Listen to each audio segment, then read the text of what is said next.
வீட்டில் எல்லாருமே வந்திருக்காங்க. அப்போ அனாமிகாவோட அம்மா, அப்பா 2 பேருமே கேட்குறாங்க. உங்கள் பையன் விஜய எங்கள் பொண்ணுக்கு ரொம்ப பிடிச்சிருக்கு. கல்யாணம் பண்ணி குடுக்குறீங்களா?" அப்படின்னு சொல்லிட்டு கேட்குறாங்க. "அதில என்ன இருக்கு? எங்களுக்கு மனப்பூர்வமா சம்மதம் தான்." அப்படின்னு சொல்றாங்க காயத்ரி. அப்போ ராஜலக்ஷ்மி அவங்க 2 பேருமே சொல்றாங்க, "எங்களுக்கும் ரொம்ப சந்தோஷம். எங்க பையன் விஜய் ரொம்ப ரொம்ப நல்ல பையன். பொண்ணும் நல்லாயிருக்கு. ஓகே." அப்படின்னு சொல்லிட்டு இருக்காங்க. "இங்க பாருங்க, உங்க அந்தஸ்தும் எங்க அந்தஸ்தும் ஒரே அளவு தான். பரவாயில்ல." அப்படின்னு சொல்றாங்க. "ஓகே, இதில என்ன இருக்கு? ஆமா, அவங்க யாரு?" அப்படின்னு சொல்லிட்டு கோடீஸ்வரி அவங்க வீட்டுக்காரர் 2 பேருமே கேட்குறாங்க. அதுக்கு அவங்களா, அவங்க மண்ணுலாம் செய்வாங்கல்ல, அந்த சொப்பு அதெல்லாம் பண்ணுவாங்க, பொம்மை செய்வாங்க அப்படின்னு சொல்லிட்டு சித்ராதேவி சொல்றாங்க. அவங்க ரொம்ப கஷ்டப்படுறவங்க தான் அப்படின்னு சொல்லிட்டு அத கேட்டோனே பயங்கரமா கோவம் வருது ராஜலட்சுமியோட வீட்டுக்காருக்கு. அவர் சொல்றாரு, "இங்க பாருங்க, அவங்க பொம்மை வந்து மண்ணுல தான் செய்வாங்க. ஆனா அவங்க உழைச்சு சாப்பிடுறாங்க. நம்மள விட அவங்க உயர்ந்தவங்க தான்" அப்படின்னு சொல்றாரு. அத கேட்டோனே இப்படி சித்ராதேவி பார்க்குறாங்க. "சரி, நீங்க சொன்ன மாதிரி கல்யாணம் எல்லாமே நல்லபடியா நாங்க முடிச்சு வைக்கிறோம்" அப்படின்னு சொல்லிட்டு இருக்காங்க.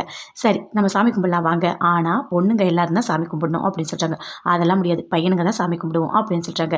"என்ன இப்படி பேசிட்டு இருக்கீங்க?" அப்படின்னு சொல்லிட்டு 2 பேருமே சொல்றாங்க. "சரி, ஒரு போட்டி வைக்கலாம். அந்த போட்டியில யார் ஜெயிக்கிறாங்களோ அவங்க தான் ஃபர்ஸ்ட்டு சாமி கும்பிடணும்" அப்படின்னு சொல்றாங்க. "சரி, சரி. போட்டிக்கு எல்லாரும் ஓகேவா? ஓகே. எல்லாருமே வாங்க போகலாம்" அப்படின்னு சொல்லிட்டு கூட்டிட்டு போறாங்க. எல்லாருமே பயங்கர சந்தோஷத்தோட இருக்காங்க. அப்ப மகா மட்டும் யோசிக்கிறாங்க. எப்படியாச்சு அவர் என்ன சீட்ல எழுதி போட்டாருன்னு அத நம்ம தெரிஞ்சுக்கணும் அப்படின்னு சொல்லிட்டு அப்படி எடுக்க போறாங்க. அதுக்குள்ள கோடீஸ்வரி வராங்க.